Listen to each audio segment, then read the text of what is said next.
I forgive him.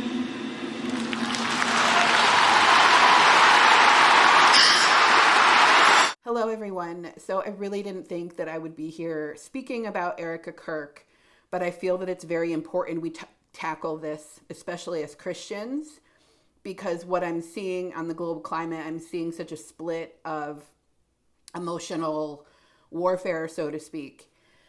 Erika Kirk is not just a widow. She is someone that was placed into a very powerful position incredibly fast. And is there a problem with that? If you're looking at it from a Disney point of view, no. Like if you're looking at it from a, oh, wow, what a successful person. Cool, she got an upgrade.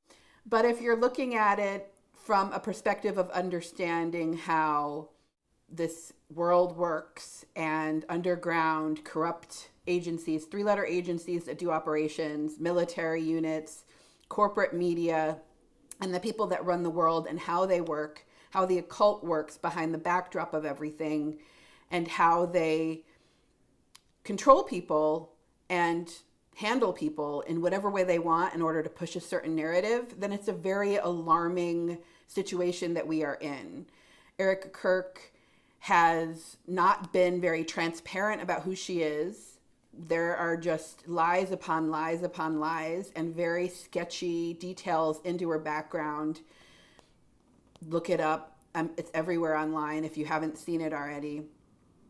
If you can't even be honest about where you went to school, what kind of degree you have, if you've had boyfriends in the past, if you were a party girl back in the day, then you're not going to be honest about worldly problems where you're potentially in charge of a lot of people or a population of any sort, or especially CEO and chairman of TPUSA.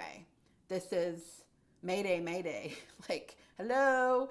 This is the opposite of what a Christian is. It is a sin to say one thing and do another. It is a sin to lie. And all these Christians are coming to the forefront like, oh, she's a widow, leave her alone. You haven't read the Bible. You don't know what God says about widows.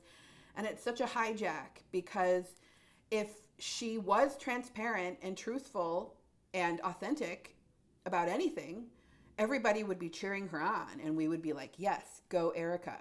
However, she has not been transparent and authentic in any kind of way. Thank God people are catching on to this. Not everybody, but a lot of people can see right through it. She's having a hard time just keeping up with her own life and her own whereabouts and backgrounds. She's not transparent about it. She's the opposite of Charlie. Like, she's nothing like Charlie. Charlie was a brilliant man. He was a brilliant speaker. He was very authentic. He was very transparent, and he would take on things as they came. Like, he would address them immediately. Like, oh, there's a problem. Let's address it. Let's put it on the table. Let's bring it into the light. In fact, why don't I just play this video where Charlie talks about how he feels about people who lie. I literally don't care about what people say about me. I couldn't. You grow a thicker skin, and or you start to realize what really matters in life, your relationship with the truth. And you could decide to lie all the time, then you become a tortured individual. And you know those people. You just turn on television. They're constantly lying, and they just become like disfigured, either emotionally, spiritually, or physically. Because when you lie, I believe you're actually committing suicide of the soul. I really believe that. And so you tell the truth, it's awfully liberating. It doesn't matter what people say about you. I believe peace that transcends all understanding, which is exactly what the scriptures say. I was just, wow. Very well. Death of the soul and tormented, which I would say is correct. When you are lying, constantly lying, and you can't keep up with your own stories, or you're being told to say certain things or not say certain things, it's going to be really hard for you to keep up with your own lies and to come across in any kind of transparent way. And a lot of people have caught on to Erika is not a very transparent or genuine person. Do I think that Erika Kirk is evil? No. I think that she has a lot of people around her that have influenced her and encouraged her and placed her in certain positions to play a certain role, probably not serving a very godly path.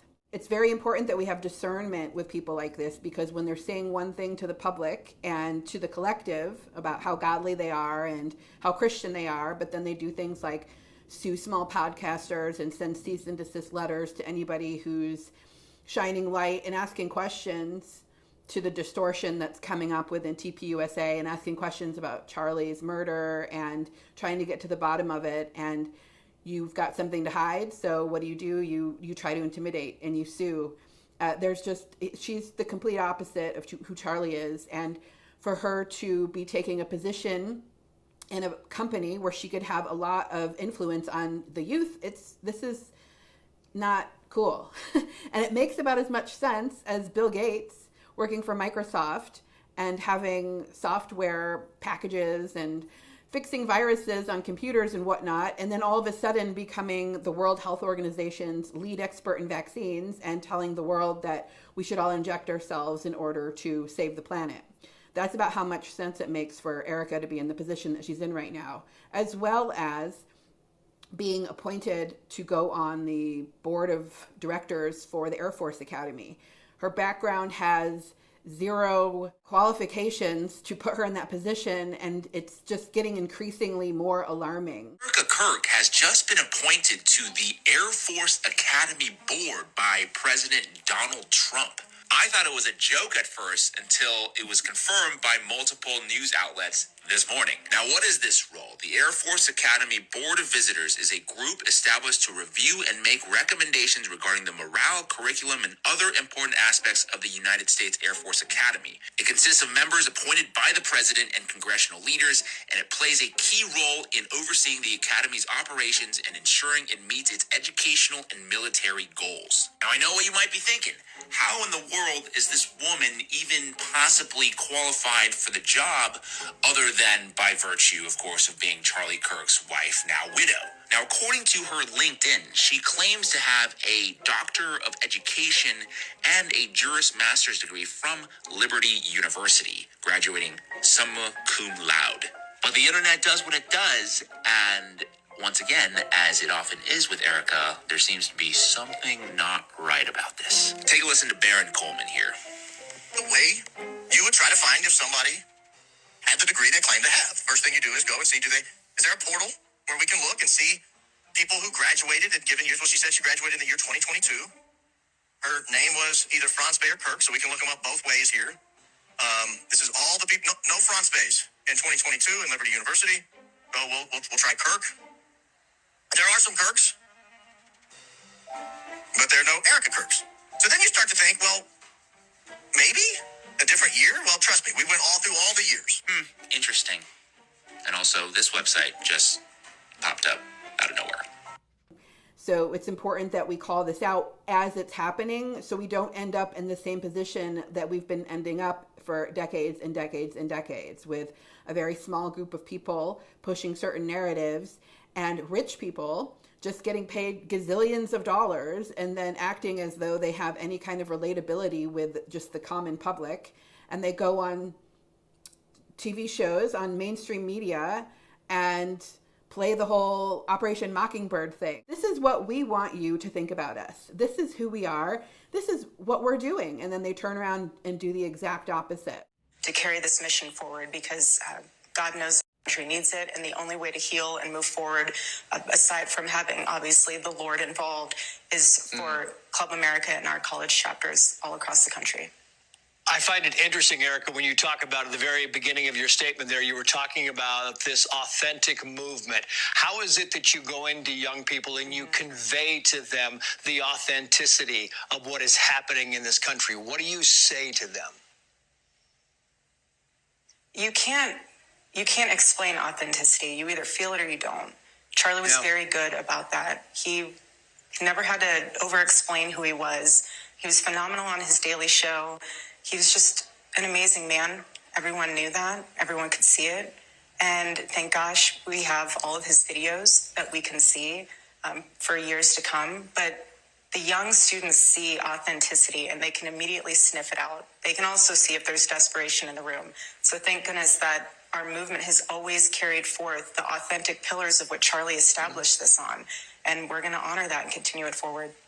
Right here where she's on mainstream media and she's talking about how transparent and authentic Charlie was and how everyone loved him and how children can pick up on this. They can sniff it from a mile away, and how the organization is going to carry on with the authentic and the transparent pillars that created TPUSA.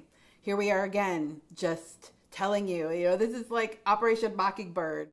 Oh, yes, we're authentic and we're transparent and we're authentic, transparent, authentic, transparent, authentic and transparent. We're like in this musical of authenticity and transparency now because we're on Operation Mockingbird, MSM, and we're telling you exactly what we want you to think and feel about us, even though the vibes you're getting aren't vibing. There's no actions backing up this claim.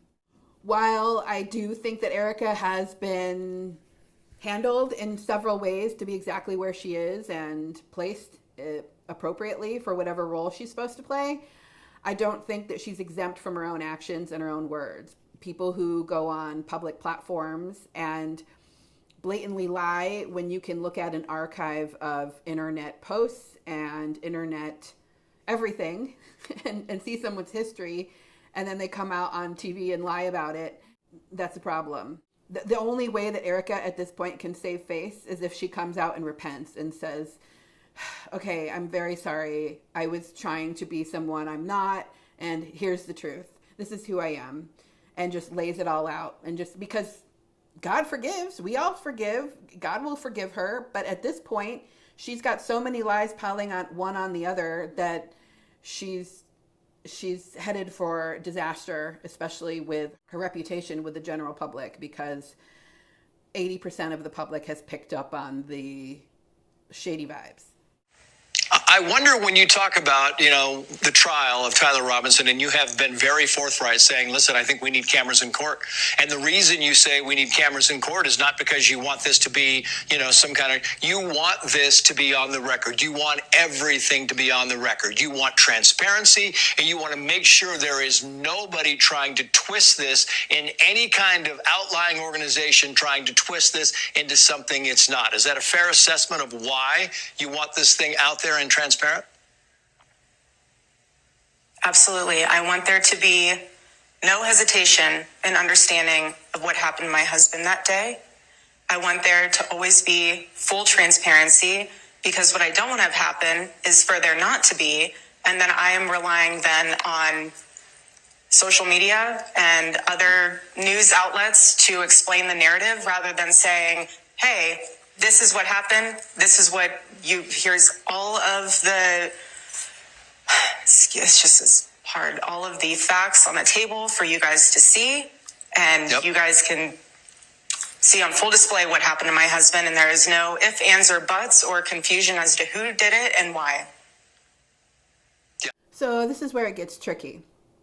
You see that Erika is going on mainstream media and she's talking about how she wants everything to be transparent for the audience and for the world to see who killed Charlie Kirk and have cameras in the courtroom. Therefore, everyone will know without a doubt what happened and who killed Charlie. And meanwhile, there's a huge elephant in the room that we're all talking about, except for Erika and mainstream media and anyone that wants to push this narrative. And that's that the FBI completely glazed over this entire investigation. They plowed over the crime scene shortly afterwards. They have a lone shooter story that's basically like JFK version 9.0 with some kid that has a furry lover and this crazy, insane story, and that he shot him with this bullet that should have really blown up his neck and his head off, but his neck was so strong and it miraculously saved his neck. And wow, what an act of God. We're supposed to believe this crazy, insane story when nothing adds up. And nobody really did any deep dive investigations into it. And they're presenting it as though, oh, gosh, we don't want just random people on the internet investigating this. We don't want social media to be investigating it. We want professionals and we want it done right. And it's like, okay, because the judicial system really is trustworthy, because the FBI completely didn't just glaze over this. I mean, this was a murder of a public famous figure. And we know what happens with this. Look at Marilyn Monroe, look at JFK, look at Martin Luther King, look at all the famous people who have died in history, and what has surrounded their death. It's always a story. It's always a story that's never true, that they want us to believe. And they don't want small podcasters talking about it. That's why Erika sent a cease and desist letter to small podcasters saying, hey, be quiet. We don't want you to talk, intimidating them, trying to suppress our speech. And this woman is trying to say that she's a Christian and that she's trying to get closer to God. And she really cares about the well-being of humanity by suppressing the truth. If this was Charlie, he would have just got down and dirty and gone on everybody's podcast and talked about it blatantly and said, what do you need to, let's figure this out right now. And that's the opposite of what Erika's doing. Erika and Charlie are like oil and water. They really don't have anything to do with each other. They don't operate the same. They don't have the same vibe. The fact that they're pushing Erika like a doll, like propping her up in Charlie's position, and she's just supposed to go everywhere and smile and be like, yes, I'm his wife, and it's not weird at all. I'm just going to take over everything. And now she's getting pushed into the position of Air Force Academy with Trump, and don't even get me started on that. I still have to like process that and wonder how I feel about that. Like, where is this going? Because we are worried that this is going to go into other positions. Like, are they going to try to put her on a ticket with JD Vance and have her be vice president? Because it's very clear that she's not in charge of her own words, her own sentences, her own agendas. She doesn't have her own train of thought. She brings a different face on every time she's talking to the camera or telling a story about what's going on with her life. It's scattered all over the place. It's kind of a lot like Kamala Harris, to be honest. The same dissociative identity disorder where she's got different personalities and different fronts. The Christian organization of TPUSA that's trying to tell you how Christian they are, but they're doing the opposite of everything that people who follow Jesus are all about. They're lying, they're not transparent, they're being super sketchy. And then there's things that most people don't really pick up on, like the general public don't pick up on little subtle hints of, hi, somehow we're involved with the occult. And I'll tell you what these are. This is the t-shirt that they sold at AmFest, which I was in attendance at. I was there in person. So I saw the energy around this entire event after Charlie had died. And it was really creepy. Like, it was really hard for me to be there. I only could last a couple hours a day. And I went up to the booth and I was like, hey, do you guys have any t-shirts that don't have the date of his death on it? I was just so confused. Like, I was just like, why would I want a t-shirt with the date of Charlie's death on it? And everybody glazes over it like, oh, it's just in tribute to Charlie. And no, that's not what it is. This is a ritual. This has to do with celebrating a sacrifice and a blood ritual. It was done in front of us. It was a public execution.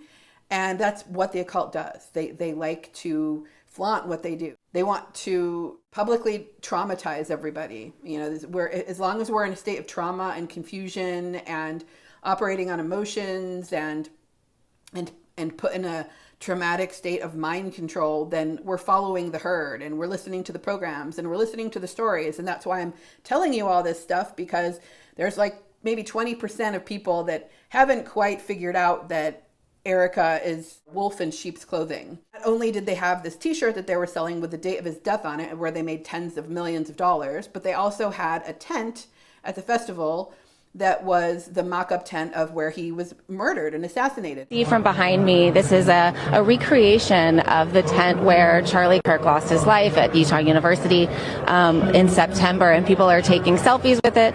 People were going in it and standing there and taking selfies and doing videos, and it was just in such poor taste. Like, who does that? Who thinks of that? I have an idea. Let's place the tent that Charlie died in, and everybody can stand in it and take pictures and videos, and then it'll be like everybody's with Charlie, and we can just celebrate his death, and everybody can just feel connected to him because they're standing in the tent that he died in. And it's so disturbing. Just with the average eye and average feeling, you just get an ick feeling. It's just like, who does that? Like, who would want to do that? So when the occult is behind something, it doesn't necessarily mean that it's a black and white type of view. Meaning, when I say the occult is behind Charlie Kirk's death, and Erika Kirk is shady and has ulterior motives, and TPUSA is questionable, I'm not saying that Erika Kirk is in a robe and cape with candles with members of TPUSA and they're all huddled around like, ha ha ha ha, we killed Charlie Kirk and ha, we're going to get away with it. That's not what it means. It means that the occult is working through people at this organization because a lot of people are unconscious and they just blindly follow whatever is going on with the collective or whatever people are getting influenced to do. And so when you have really powerful people in positions to influence the young children, and you have a board member at TPUSA who has written a book with one of the world's top Satanists. His name is Michael Aquino, and he works for the military, and he has the Temple of Set, which is a satanic cult. And he wrote a book with one of the board members of TPUSA. So there clearly is a lot of sketchballs in this organization behind the veil of it.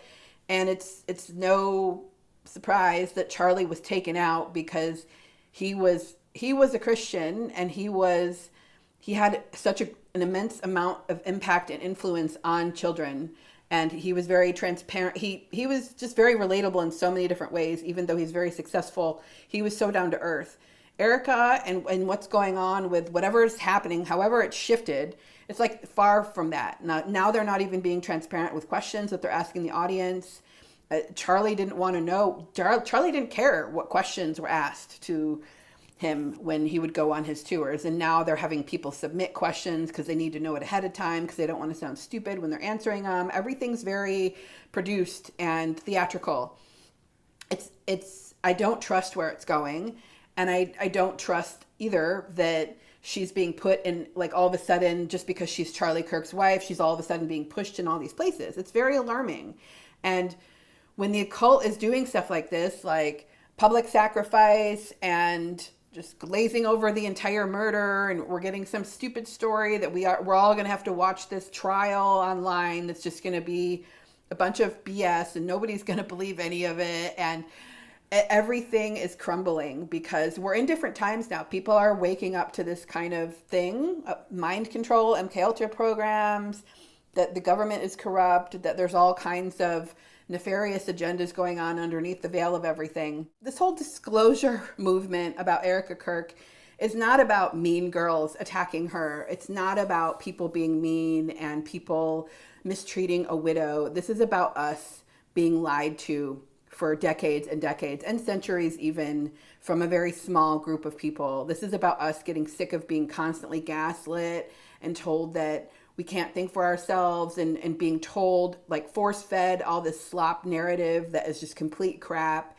Like, how much further are we going to take this? Like, all this stuff where we have billionaires who tell us what to do. They take private planes in short distances and pretend like they are relatable to the general public and basically do the opposite of everything that they're telling us to do, and telling us that we're the problem. Meanwhile, we're all getting kicked around. You know, our economy has gone to it's just inflated times a million right now. Everybody's going through challenging times financially. It's just the American dream is not what it once was. And so when we have someone like Erika coming into the picture and we can see clearly that she's not really operating her own vessel, has nothing to do with being mean. In fact, it's a sin. It's a sin to lie. And it's a sin to sit there and say one thing and do the opposite. And make no mistake, Charlie Kirk's murder was a sacrifice. And what is her part in it? We don't know. I don't think that Erika Kirk was masterminding something behind the scenes and that was her ultimate plan. But in any other murder case, the spouse is always questioned, especially when money is involved. If she has a chance of inheriting a life insurance policy, there was some sort of incentive for her, she absolutely should be investigated, and she hasn't. Nobody's investigated her. Nobody's asked her questions. Everybody just shoved everything under the rug, like, let's just go on and pretend like everything's normal. Nothing to see here.